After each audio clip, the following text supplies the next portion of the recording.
ونعوذ بالله من شرور أنفسنا وسيئات أعمالنا من يهده الله فلا مضل له ومن يضلل فلا هادي له أشهد أن لا إله إلا الله وحده لا شريك له وأشهد أن محمدا عبده ورسوله الذي لا نبي بعده أما بعد.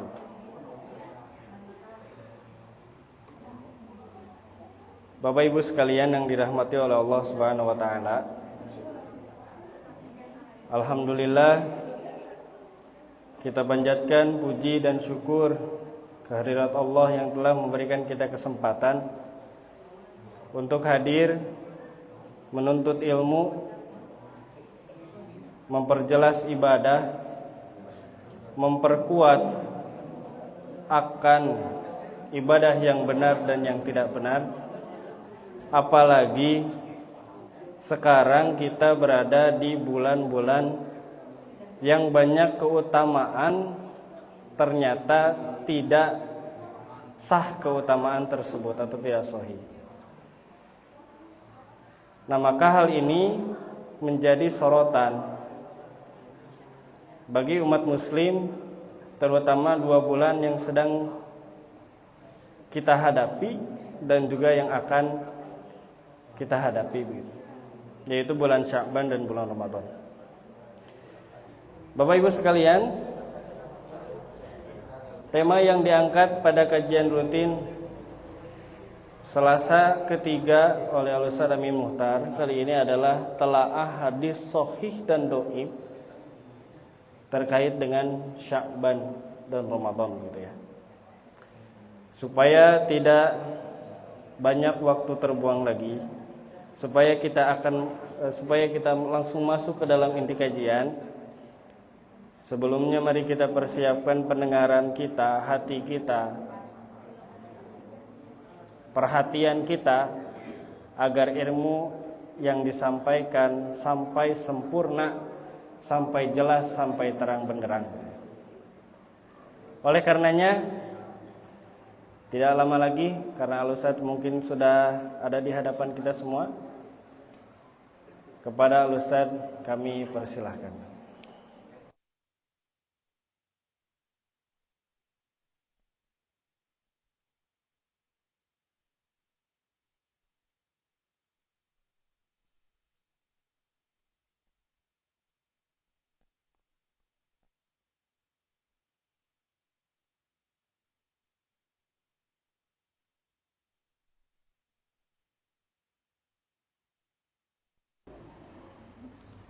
Innal hamdalillah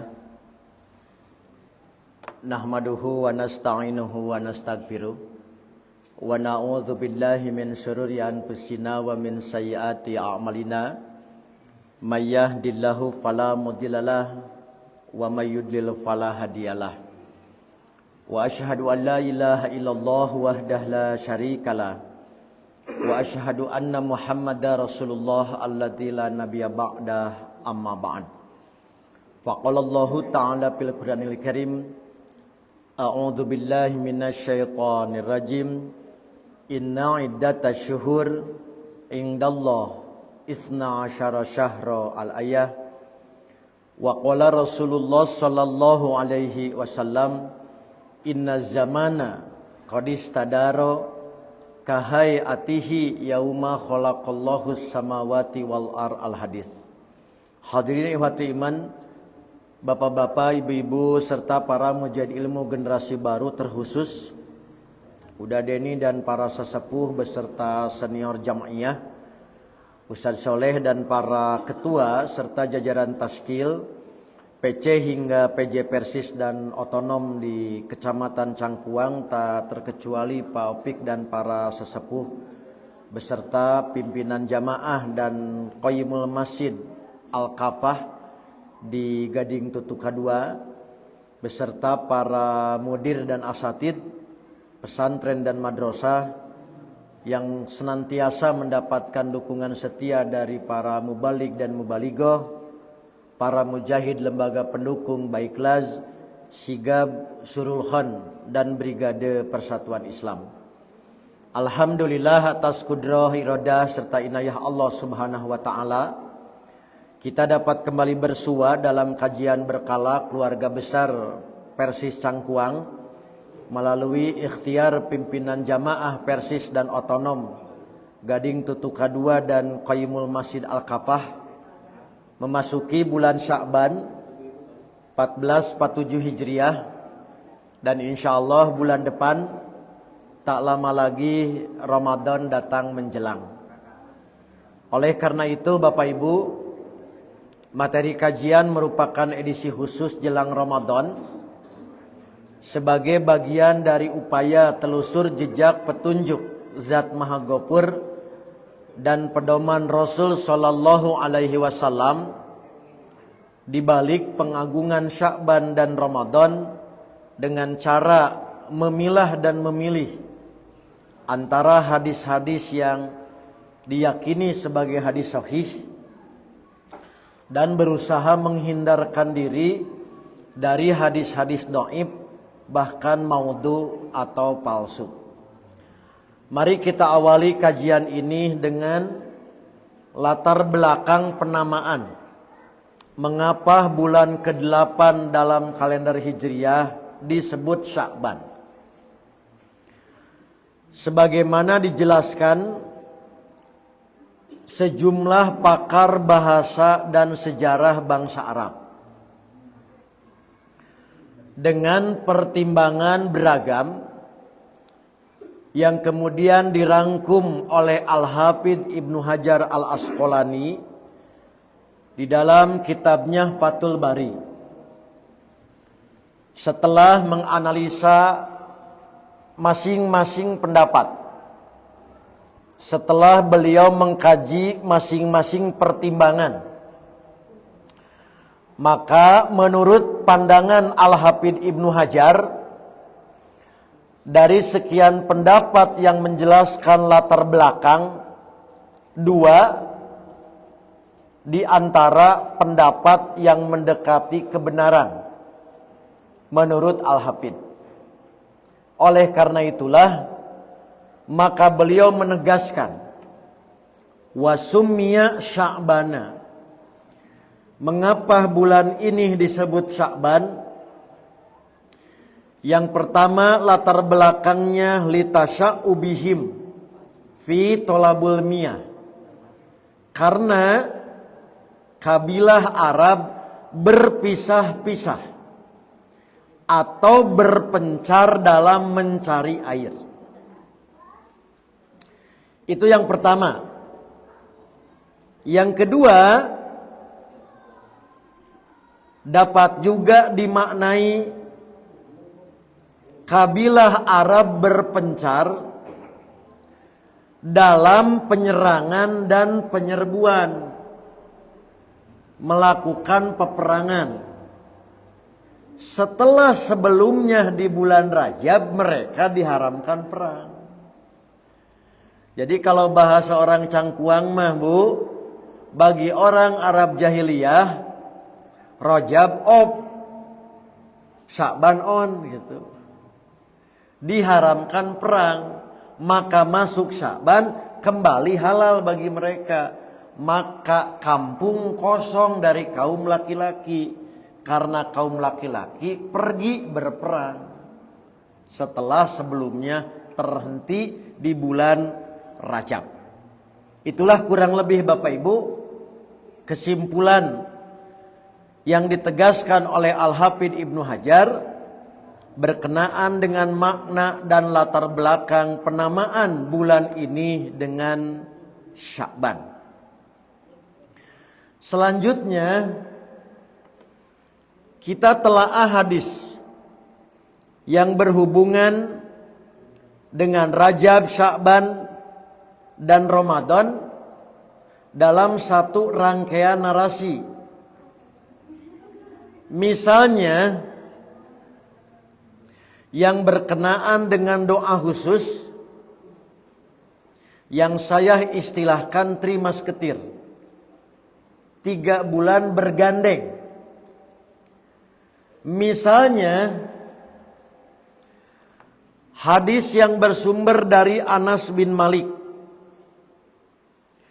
Kana Nabiyyu sallallahu alaihi wasallam idza dakhala Rajab. Nabi sallallahu alaihi wasallam apabila sudah masuk bulan Rajab, qala maka beliau berdoa, Allahumma barik lana fi Rajab wa Sya'ban. Ya Allah, berkahi kami di bulan Rajab dan di bulan Sya'ban. Wa barik lana fi Ramadan, dan berkahi kami di bulan Ramadan. Dalam redaksi lain menggunakan bahasa wa balighna Ramadan. Allahumma barik lana fi Rajab wa Sya'ban wa balighna Ramadan. Ya Allah, berkahi kami pada bulan Rajab dan Sya'ban, dan sampaikanlah kami pada bulan Ramadan. Itulah redaksi doa khusus yang merangkai satu kesatuan 3 bulan. Rajab, Sya'ban, Ramadan. Sudah Bu ya? Nah, sayangnya hadis ini dhaif. Saya ulangi Bapak Ibu. Sayangnya hadis tentang doa bagi 3 bulan ini dhaif.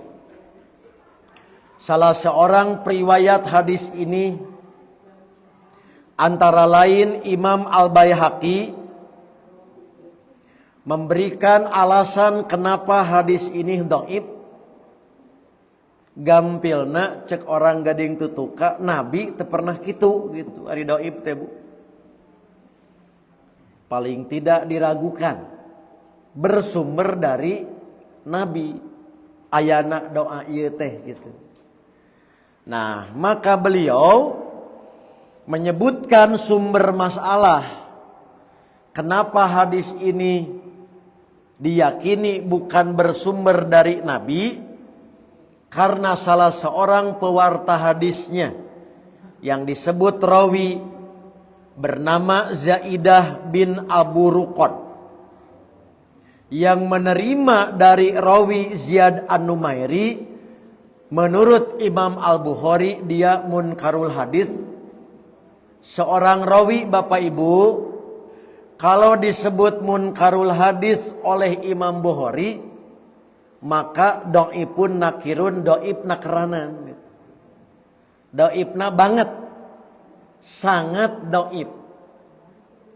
Bahkan Imam Bukhari memberikan warning ke kita, kalau ada seorang rawi saya nyatakan munkarul hadis, la tahillu riwayatu anhu, teu halal diriwayatkeun.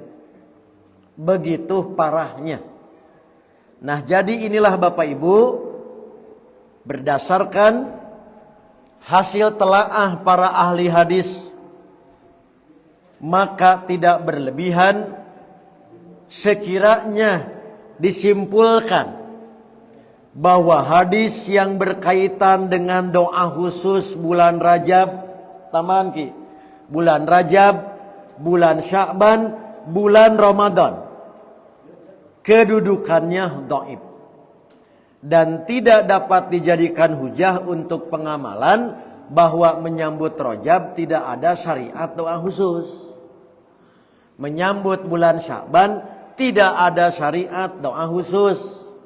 Menyambut bulan Ramadan juga tidak ada syariat khusus berdoa. Sudah Bu ya? Itu hadis pertama yang populer di media sosial dan menjadi pertanyaan. Kedua, hadis tentang Rajab bulan Allah, Sya'ban bulan Nabi, dan Ramadan bulan umat Muhammad. Maka kurang lebih redaksinya begini Bapak Ibu, Rajabun syahrullah. Rajab adalah bulan Allah, wa Sya'bana syahri, bulan Sya'ban adalah bulan aku, kata Nabi. Wa Ramadhanu syahru ummati, dan Ramadan adalah bulan bagi umatku. Semua ahli hadis sepakat bahwa hadis ini dhaif. Bahkan Syekh Muhammad bin Darwis Al-Hud menegaskan tidak ada satupun hadis sahih tentang keutamaan bulan Rajab, sebagaimana juga dinyatakan oleh para ulama lain. Kebanyakan hadis yang menerangkan keutamaan bulan Sya'ban tidak ada yang mulus dari penyakit hadis. Oleh karena itulah maka Syekh Al-Albani beserta ulama kontemporer lainnya menyatakan hadis ini adalah hadis dhaif. Kemudian Al-Hafidz Ibnu Hajar Al-Asqalani di dalam kitab khusus yang berjudul Tabyinul Ajab bima warad fi Fadl Rajab, di halaman 14 beliau menyatakan bahwa hadis ini diriwayatkan juga melalui sumber lain, tetapi sumber lain juga tidak lepas dari kedhaifan. Salah satu yang menjadikan hadis lain dipandang sebagai juga hadis lemah karena terjadi keterputusan dalam jalur periwayatan yang disebut dengan disconnect atau inqita, terputus. Nah, maka sejauh kami Bapak Ibu, tolong dibantu ya, karena orang gading tutup kamah arahli hadis. Nah, kalau ada hadis lain yang senada yang belum sempat diteliti oleh Dewan Hizbah, maka segera titipkan ke Qayyim Masjid Al-Kafah atau ke pimpinan jamaah agar disampaikan ke kami untuk diteliti ulang oleh tim sekretariat Dewan Hizbah. Kalau ada Bu ya. Oke. Nah, nanti kalau ada kami akan kasih hadiah kompo 8 panto gitu. Dah. Kemudian yang tak kalah penting yaitu hadis berkenaan dengan ritual baru di bulan Sya'ban. Kenapa kami melabelnya dengan ungkapan baru Bapak Ibu?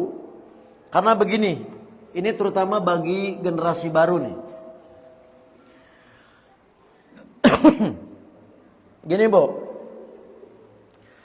kan sepanjang catatan riwayah dan sejarah, selama Nabi berada di Madinah kurang lebih 10 tahun.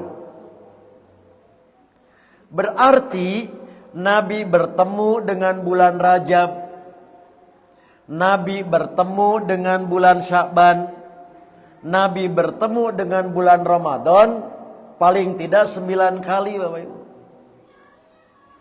Tapi tidak pernah selama 9 tahun pertemuan beliau dengan bulan Rajab, Sya'ban, Ramadan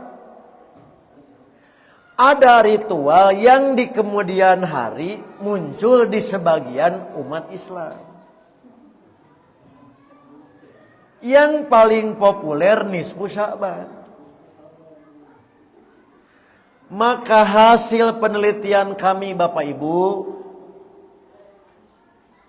penyebaran hadis dhaif dan palsu memiliki investasi besar yang kita sebut infiltrasi terhadap umat. Maka adanya keyakinan tentang Sya'ban, khususnya nisfu Sya'ban, begitu juga mendorong adanya pengagungan dan pengamalan. Maka hadis dhaif bahkan palsu itu pengaruhnya cukup kuat. Nah, saya ambil contoh beberapa hadis. Misalnya tentang saum, sholat, dan doa di bulan Sya'ban khusus. dihususkan lagi di nisfu Sya'ban pertengahan. Misalnya hadis yang bersumber dari Ali bin Abu Thalib. Kata Ali bin Abi Thalib dalam riwayat ini disebutkan Rasulullah bersabda, "Idza kanat lailatun nisfi min Sya'ban," jika sudah masuk pertengahan bulan Sya'ban, faqumu lailaha, salat khusus nisfu Sya'ban di waktu malam.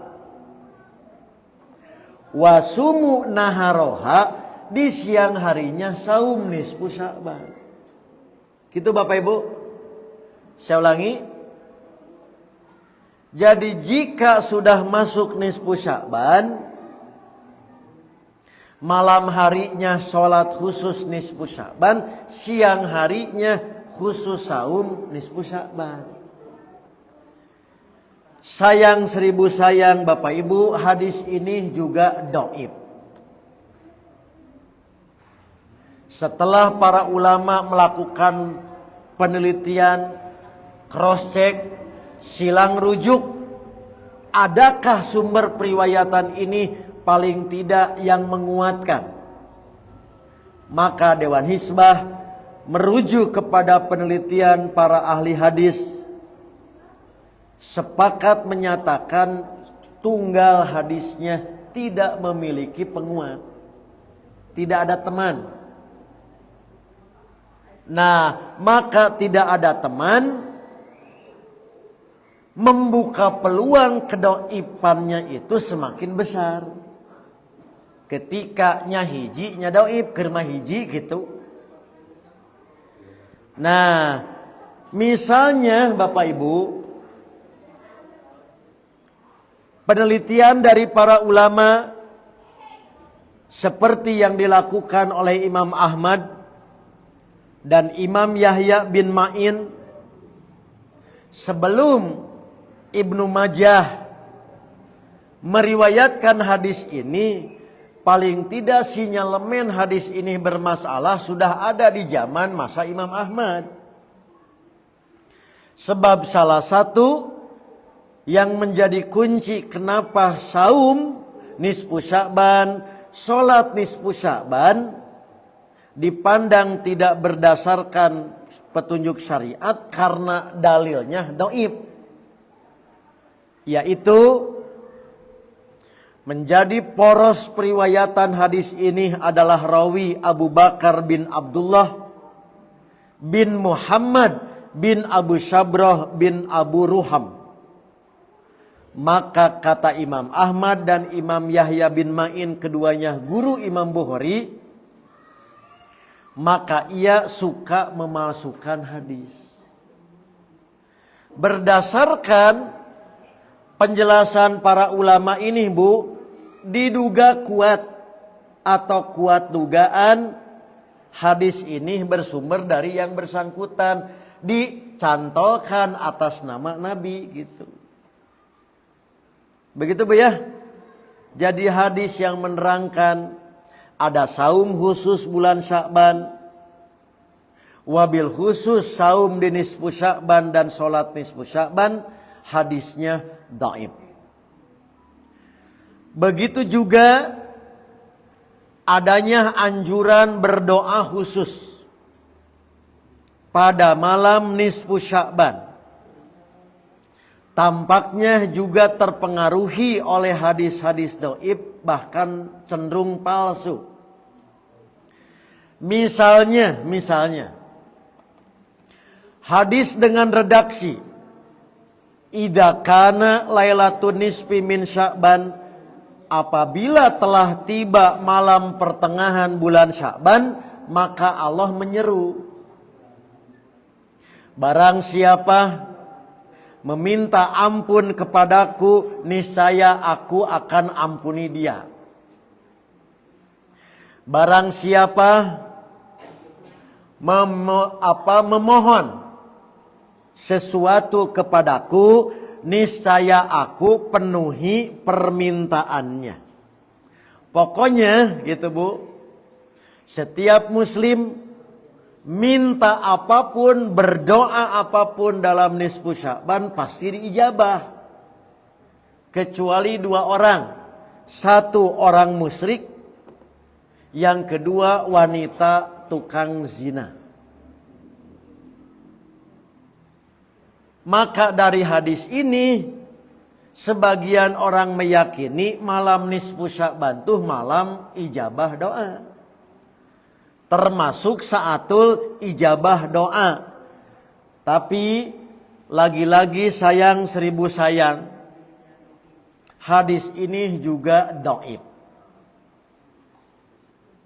Salah satu periwayatnya yaitu Imam Al-Baihaqi. Setelah menguraikan tadi para pewarta hadisnya, jalur periwayatannya, maka paling tidak memberikan semacam petunjuk bagi kita bahwa hadis ini dhaif dikarenakan 2 cacat. Pertama, rawi yang soleh dan ahlul ilmi, tapi dalam kasus ini seakan-akan dicatut.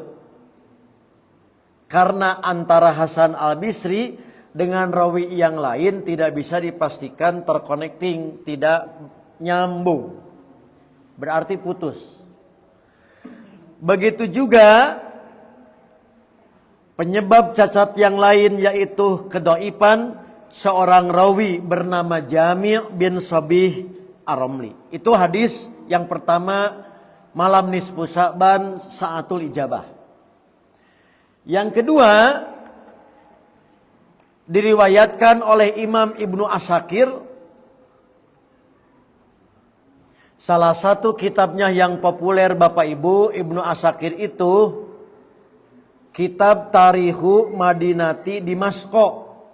Itu kurang lebih 150 jilid. Satu jilidnya itu rata-rata 500 halaman. Apalah artinya 500 halaman bagi orang Gading Tutu Kadua, komo ibu ditambul bari perem. Ibu ya. Nah, dalam riwayat Ibnu Asakir menggunakan redaksi yang agak berbeda dengan tadi. Kalau tadi mah dinisbatkan ke Allah hadis kursi, barang siapa yang berdoa kepadaku, aku akan ijabah. Itu maksudnya Allah. Nah, kalau yang ini langsung kepada Nabi yang dipandang menguatkan nisfu Sya'ban itu saatul ijabah. Nabi bersabda dalam hadis ini, Bu. Khamsu layalin la turaddu fihina dakwah. Ada 5 malam yang doa moal ditolak. Ada 5 malam saat berdoa, doanya pasti diijabah. Malam yang pertama dari 5 malam yaitu awal malam bulan Rajab. Yang kedua malam Lailatul Nisfu Sya'ban. Yang ketiga Walailatul Jumu'ah, malam Jumat. Yang keempat Wailatul Fitri, malam Idul Fitri, malam takbiran. Yang kelima Walailatin Nahar, malam Idul Adha. Itulah 5 malam kalau berdoa pasti diijabah. Namun kembali hadis ini dhaif. Bahkan lebih parah. Sudah bisa dipastikan paslu. You know Bu paslu? Apa paslu? Palsu maudhu. Di antara penyebabnya, karena pada hadis ini ada pewarta hadis yang dikenal sebagai pendusta, yaitu Abu Sa'id Bundar bin Umar, dan rawi yang kedua yaitu Ibrahim bin Abi Yahya. Kesimpulannya, malam nisfu Sya'ban bukan saatul ijabah. Tidak ada anjuran untuk berdoa khusus, juga tidak ada ritual sholat dan saum gitu. Karena hadisnya dhaif. Terakhir asli karena sudah jam 11 gitu. yaitu tentang cara sholat nisfu Sya'ban. Bu, tolong dihafal ke keluar tina soal ujian. Dah. 1, jumlah rokaatnya yaitu dihitung 100 rokaat. Siap, Bu? Nah, tadi mah semangat. Saya ulangi. Berdasarkan hadis ini, sholat nisfu Sya'ban 100 rokaat. Hitung. Ada kalkulator kan? Panjang nih masalahnya. 1 rokaat, tiap rokaat setelah baca surat Al-Fatihah, baca kulhu 10 kali. Jadi 10 kali 100. Sudah berapa? Halo? Yakin sim kuring mah sholatna moal tamat? Naon? Teu beres-beres ngitung. Kulhu. Sabar kalinya. Tungtuna mah ngitung. Untung doib hadisna. Sekiranya hadis ini sahih, berarti dianjurkan untuk melaksanakan sholat 100 rakaat. Cek orang gading tutuka mending muruhkeun. Mending dimaklun gitu. Nah ya. Nah, apa hikmahnya? Apa khasiat sholat nisfu Sya'ban ini? Maka sama-sama menekankan saat ijabah doa bagi yang sudah melaksanakan sholat nisfu Sya'ban, apapun maunya pasti dicumponan. Apapun keinginannya pasti dikabulkan oleh Allah. Begitu dalam hadis ini. Sekali lagi Bapak Ibu, hadis ini dhaif. Sehingga tidak bisa dipakai landasan syariat ibadah nisfu Sya'ban secara khusus. Karena pada sanad hadis ini terdapat rawi bernama Lais bin Abu Sulaim dan Ali bin Hasan. Para ulama telah menerangkan yang bersangkutan. Misalkan untuk Ali bin Hasan, Imam Ibnu Adi menyatakan hadis-hadisnya batil. Sementara untuk rawi Lais bin Abu Sulaim, para ahli menyatakan yang bersangkutan soleh, tapi kapasitas intelektualnya, kecerdasan hafalan dan ingatannya terganggu. Dah, Ibu masih ingat kata-kata saya? Ibu pernah lupa atau pernah ingat? Sakali deui tong ngiceup tong ngarenghap. Bu, pernah ingat atau pernah lupa? Kalau pernah ingat berarti pohonna loba. Kalau pernah lupa berarti ingatnya lebih banyak. Pernah lupa, pernah ingat? Mau manapun yang dijawab, untung orang lain rawi. Mun rawi darah roib gitu. Nah gitu Bu kasusnya teh. Jadi yang satu tadi banget dari sisi apa? Integritas moral. Urusan akidahna menyimpang, urusan perilakunya nu hiji deui kapasitas intelektualnya terganggu. Jadi doib karena ada 2 orang yang doib gitu. Hiji geripuh gitu. Iya maya 2. Sudah Bu? Nah, maka perlu saya tegaskan sebelum menyerahkan forum ini ke moderator. Bahwa hadis-hadis tentang ibadah sholat, doa-doa dan keutamaan yang berkenaan dengan nisfu Sya'ban itu sebetulnya banyak Bu. Maka yang tadi saya anggap induknya. Saya anggap hadis pokoknya.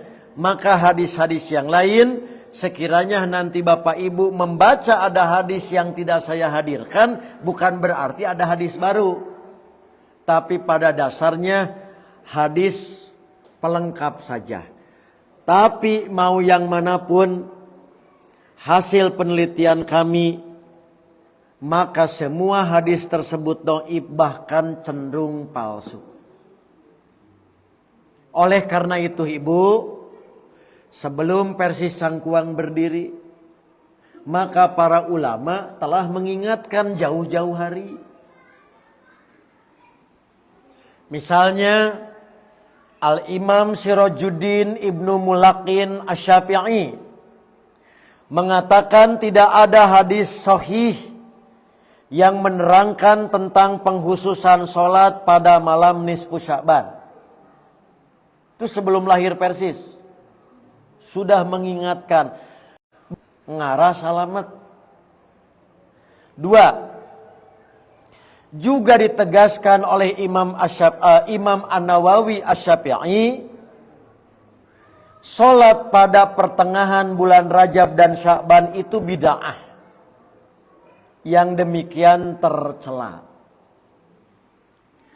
Kemudian ulama generasi berikutnya, yaitu Syekh Muhammad Abdul Salam, mengatakan salat 6 rakaat malam nisfu Sya'ban dengan niat untuk menghilangkan bala, memanjangkan umur, mengharap kekayaan dengan bacaan surat Yasin dan doa, tidak diragukan lagi bahwa hal itu adalah perkara yang diada-adakan dalam agama dan menyalahi sunnah Rasulullah.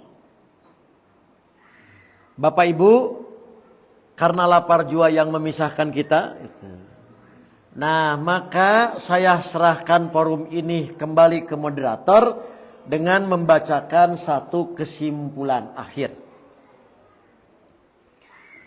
Para ulama ahli hadis telah meneliti bahwa semua hadis yang menyebutkan tentang keutamaan menghidupkan nisfu Sya'ban dengan sholat atau ibadah lainnya serta melaksanakan saum nisfu Sya'ban pada siang harinya, tidak ada satupun yang sahih, bahkan banyak yang palsu.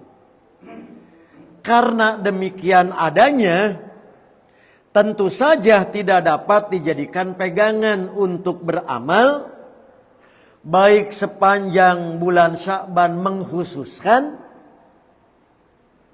begitu juga menekankan pada nisfu Sya'ban. Oleh karena itu, kami tak akan bosan-bosan menghimbau, saling mengingatkan.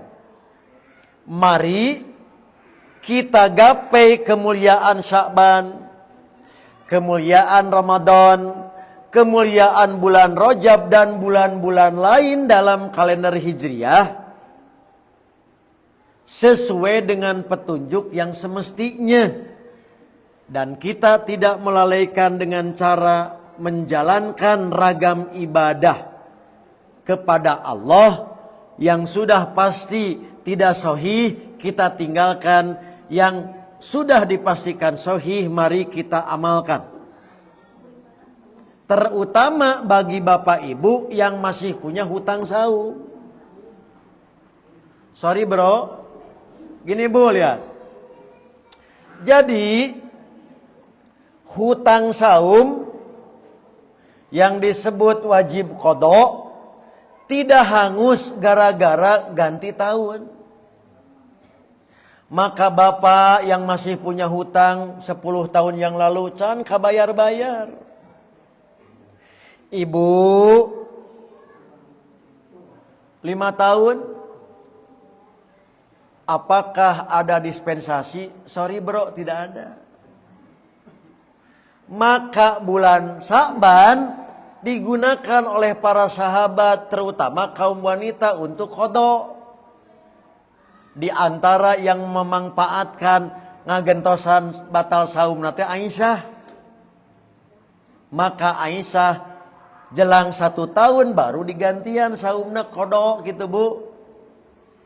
Karena demikian pada tugas beliau sebagai istri dan pendamping Nabi, sehingga tidak banyak kesempatan. Baru tahun berikutnya bade masuk Ramadan kakara dilunasan. Tapi minta penghapusan tidak ada. Apalagi bagi saudara-saudara saya, Bu, nusok di lembur, dia pekerja jalan, konon sudah dijamin dengan mayar rantang ka kiai di lembur. Jadi tengah rasa dosa gitu, Bu.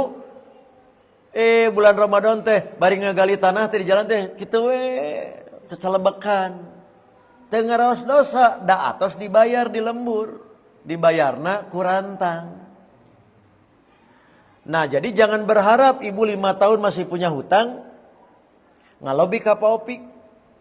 Papik, punten nyungkeun diskon kalau Ustaz Amin moal. Kenapa?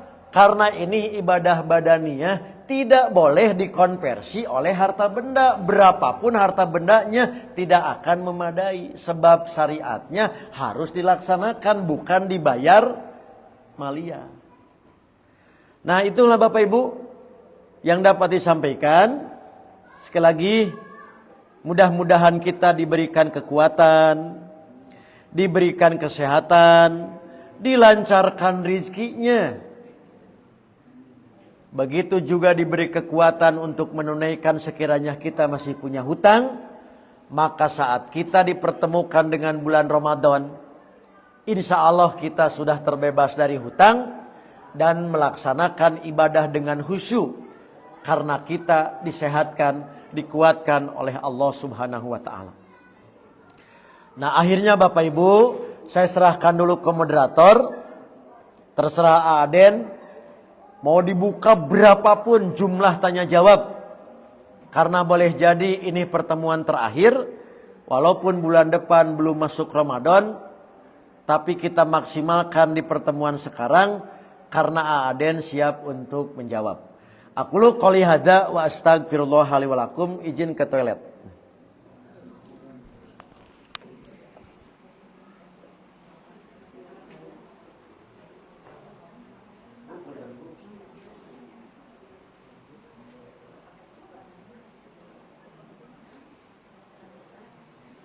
Kami haturkan jazakallahu khairan terhadap Ustaz yang telah menyampaikan penjelasan mengenai tentang Sya'ban, Rajab, Sya'ban dan Ramadan, keutamaan yang ada di dalamnya. Ternyata hadis-hadis yang berkaitan dengan ketiga bulan tersebut tidak lepas dari kedhaifan.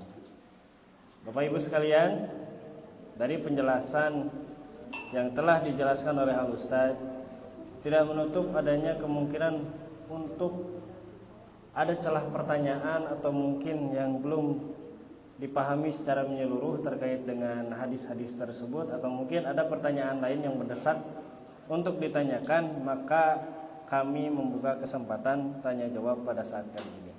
Mangga, mau dari Bapak dulu, mau dari Ibu dulu, silakan acungkan tangannya. Dari Bapak barangkali ada.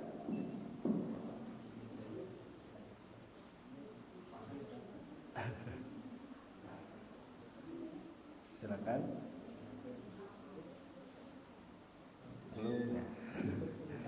Dari Ibu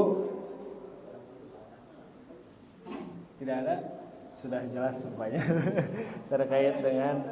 Oh, ada yang satu. Silakan.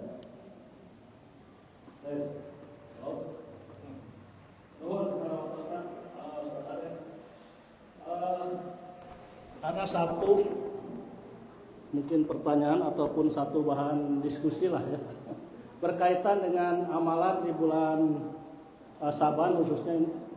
Tadi sudah dipaparkan, ternyata amalan-amalan yang ada di bulan Saban itu berdasarkan bedah hadis gitu ya, ternyata banyak hadis-hadis yang palsu gitu ya.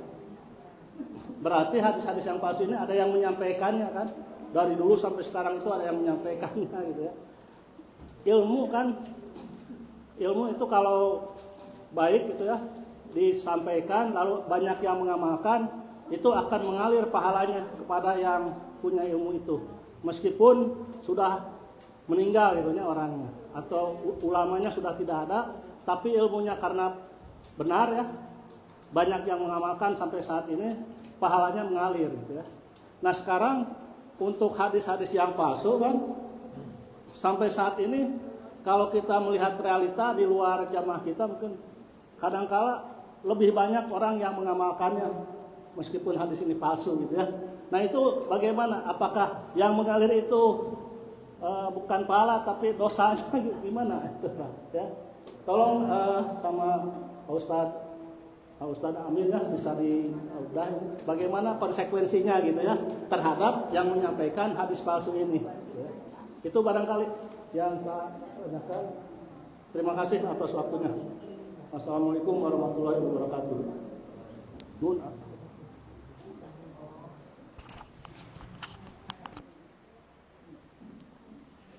Baik, pertanyaan pertama sudah diajukan.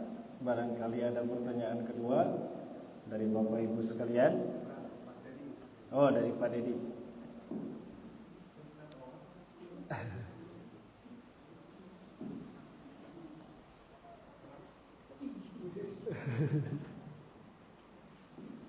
Terima kasih atas waktunya.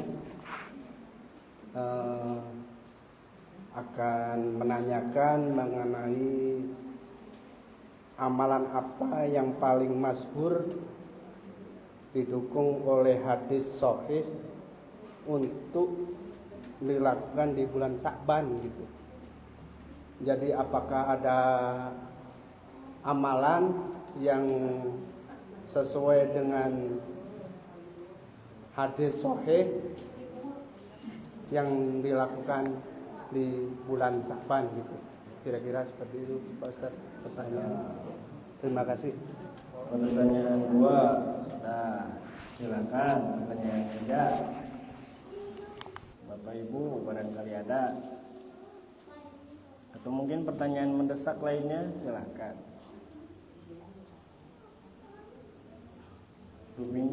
Rupin nama cekap keduanya. Siap atau kepada Ustaz kembali kami persilahkan. Mana dijabat caker atau jawab? Sudah ada 3.000? Iya. 2.000 Ustaz. Ada 2.500? 2.500. Kelas sudah.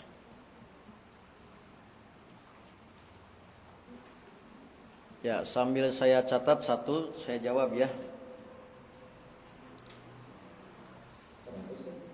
Ya, pertanyaan ke-100. Pertanyaan ke-100 terkait dengan penyebaran hadis palsu. Apakah orang yang menyebarkan dosanya mengalir? Ya. Jadi yang pertama, sebetulnya itu bukan pertanyaan tapi mengingatkan kita bersama agar kita jangan puas dakwah saat di lingkungan kita sudah paham, masih banyak yang belum paham. Oke, jadi agar kita tidak puas dalam berdakwah, sebab masih banyak yang belum paham atau belum tersampaikan. Itu tugas kita bersama yang untuk terus diingatkan. Terima kasih atas pertanyaan ini sekaligus tadzkirah. 2, kenapa hadis-hadis tentang Fadhailul A'mal, hadis-hadis tentang fadilah, lamun bisnis teh mah seperti barang yang lebih mudah laku gitu dibanding dengan hadis yang sahih gitu. Ada beberapa 6 lah. Ada 6 faktor yang sejarah akan selalu berulang walaupun aktornya berganti, packagingnya berubah. Pertama, niat baik menyadarkan orang. Oke, jadi semangat menggemarkan orang, semangat mengajak orang, semangat agar orang tidak lalai, tapi minim ilmu. Itu faktornya. Yang kedua, umumnya Hadis-hadis tentang fadilah ini bombastis, dahsyat. Bahasa kita isinya memotivasi, bahasanya indah, menggugah, bahkan mudah laku di mimbar dan media. Itu sejak dulu begitu karakternya. Da cek simpuring punten Kang, lamun nyeun hadis palsu tadi bodoh mau jadi nyeun hadis naoge. Jadi sudah tahu kan, lamun nyeun hadis supaya katarima ku masyarakat kudu aya selling point gitu. Naon daya jualna. Makanya rata-rata memiliki kelebihan dari sisi apa? Keindahan susunan pikabitaeun gitu. 2, adanya warisan kitab, majalah selebaran tanpa kepastian sumber. Punten Bapak Ibu, ini memulai streaming.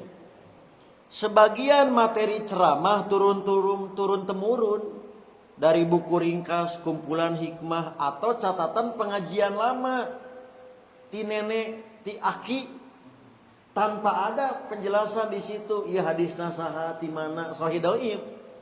Maka kita menyebutnya orang sudah biasa mengutip tanpa cross check. Disebutnya copas, copy paste. 3, ada sebagian orang masih memegang budaya yang penting isinya baik. Kenapa Bu? Doib ge hadis. Gitu. Nah, kenapa saya perlu menyebut ini? Karena menentukan hukum dosa nantinya gitu. 4, minim literasi ilmu hadis dan demutan. Sudah lebaran nanti kita masuk ke materi itu. Salah satu isyarat tanda kiamat akhir zaman, da'inya banyak, ustadznya sedikit. Mubalignya banyak, pendakwahnya berjuben, tapi para ahlinya semakin berkurang. Maka hadis yang menyebar tidak ada lagi yang memfilter karena ahlinya banyak yang wafat, kaderisasi lambat. Maka penyebaran hadis menjadi tidak terbendung. Akhirnya hadis sudah tidak bisa dipilah lagi sahih dhaif tos we sebarkeun begitu. Karena yang memfilternya tidak ada. Itulah saya ingatkan kembali Bu, kemarin di mana-mana ngaji betapa pentingnya kaderisasi ulama ahli hadis. Oke, untuk jadi seorang penceramah mah ada kursusnya public speaking, retorika, bisa memukau, bisa bombastis, tapi urusan isi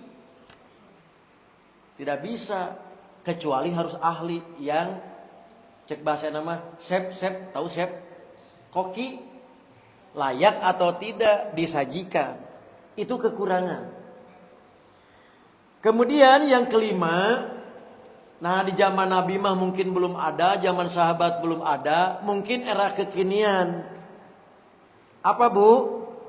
Justru terkadang hadis ini memancing minat orang banyak, kenaikan rating. Gitu Pak.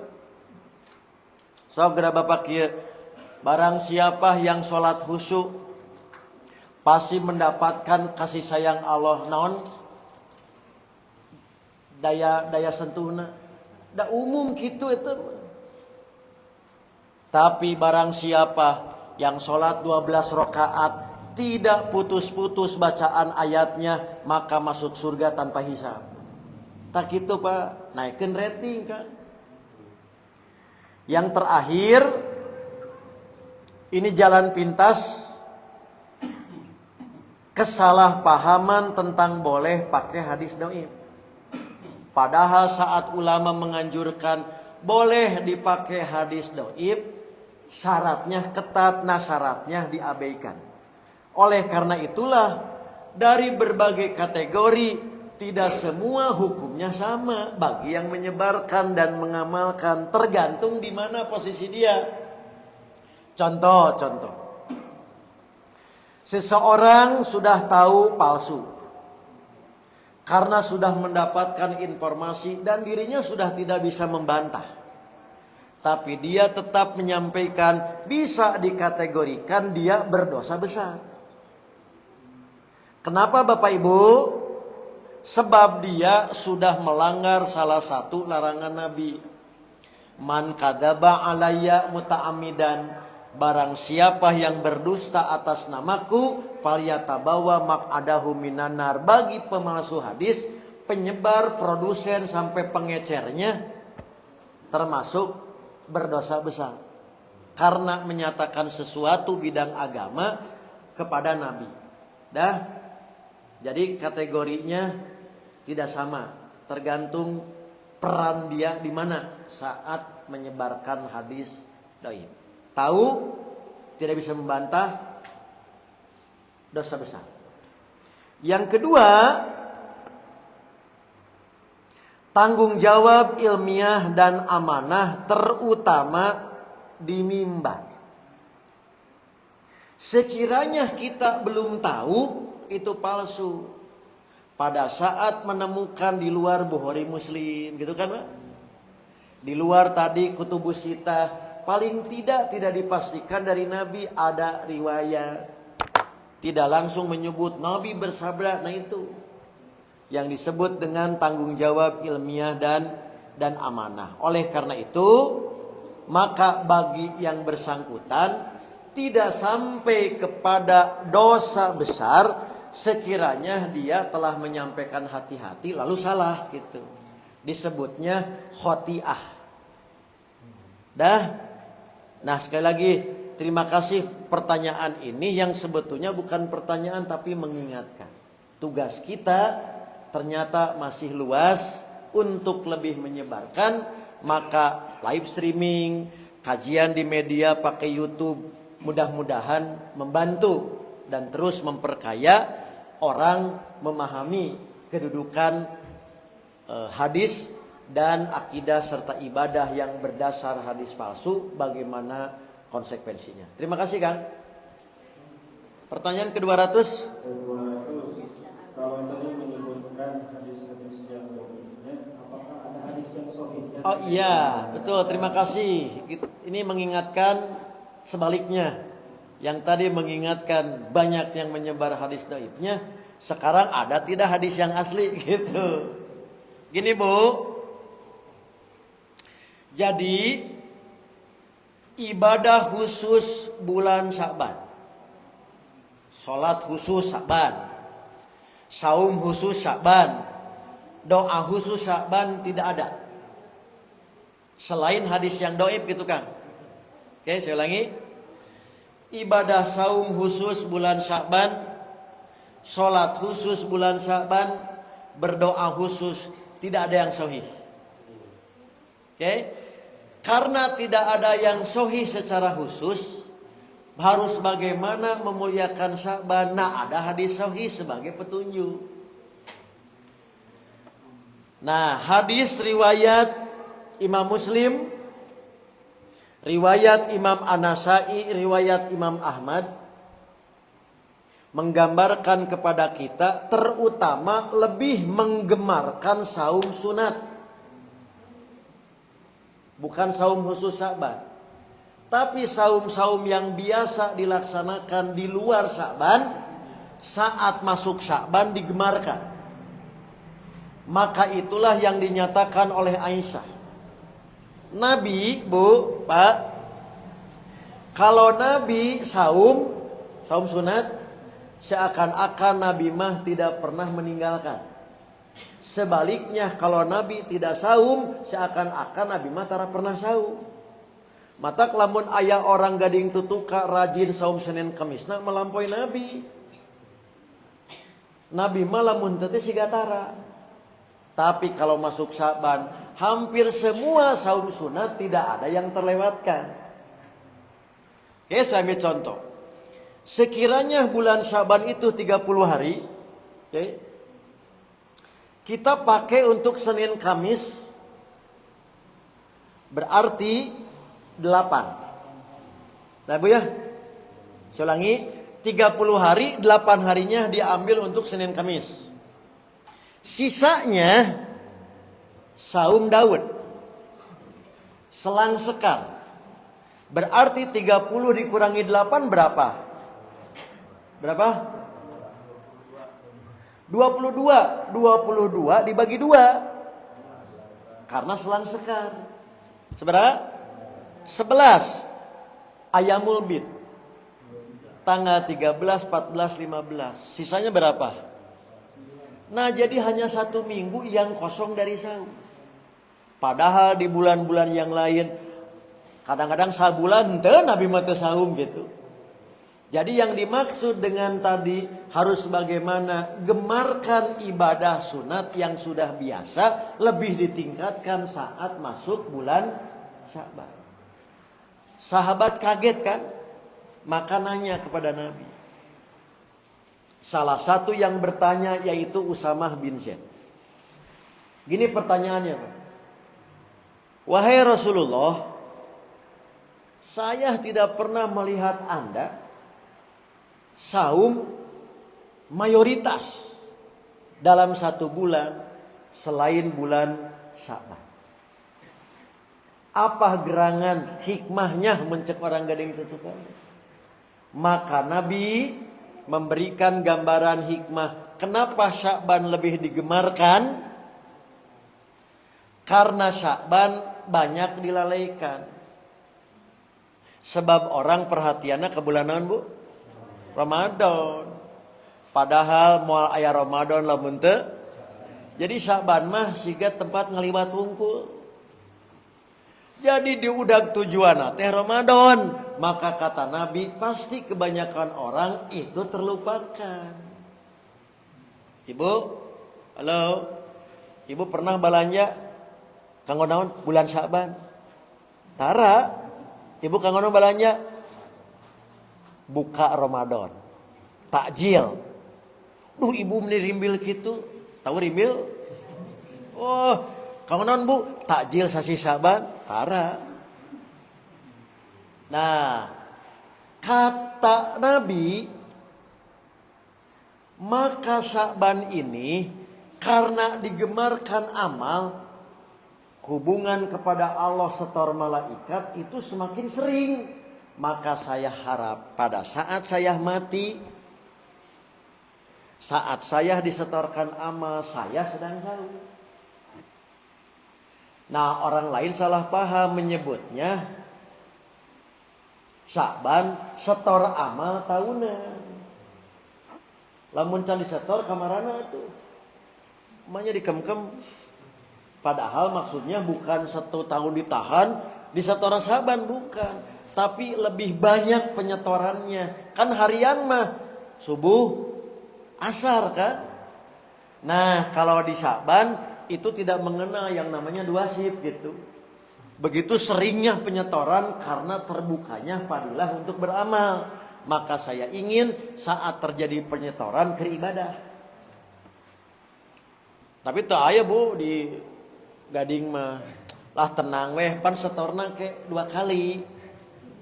Ke pas pada disetor gitu Pak beramal. Sya'ban mah mal apa? Banyak nu kabelejog apa kabelejog disangana geus can disetor padahal geus gitu. Nah, jangan sampai pas saat disetor saya sedang tidak ibadah. Kitu hikmahna Pak. Hadisnya sahih. Sekali lagi enggak ada saum khusus Sya'ban. Gak ada sholat khusus Sya'ban. Di hadis sahih, manfaatkan Sya'ban untuk lebih menggemarkan ibadah-ibadah yang sudah biasa. Ya, di bulan lain masih tertinggal, diusahakan salami Sya'ban, tahajud atau kaliwat gitu. Diusahakan tadi saum hanya tersisa 1 minggu yang tidak. Iya mah 1 minggu saumna gitu. Apa nonton berarti teh robah. Nah, itu kurang lebih hadis sahih yang menerangkan sekali lagi dalam hadis riwayat Imam An-Nasa'i, Imam Ahmad dan Imam At-Tahawi tadi yang bersumber dari Usamah bin Zaid. Hadisnya sahih. Begitu. Bapak Ibu, saya kira cukup sampai di sini. Nah, karena kita bertemu tanggal berapa? Tanggal 16, 17 ya. di bulan depan. Nah insya Allah bulan depan kajiannya khusus model istifta, kupas tuntas seputar Ramadan, Idul Fitri, zakat dan yang lain-lain. Tidak ada materi yang saya sampaikan, makanya sejak sekarang Aden coba nanti dikumpulkan, sekiranya ada hal yang ingin dikupas tuntas akan kita jawab di pertemuan yang akan datang, sekaligus pertemuan tutup buku sebelum kami khususnya yang biasa mengisi rutin di Masjid Al-Kafah jeda untuk melaksanakan kegiatan lain sepanjang bulan Ramadan. Akhirnya Bapak Ibu, mudah-mudahan apa yang sampaikan menjadi tambahan ilmu yang bermanfaat. Mohon maaf atas segala kekurangan. Insya Allah kita bertemu kembali di pertemuan terakhir bulan depan dalam keadaan sehat.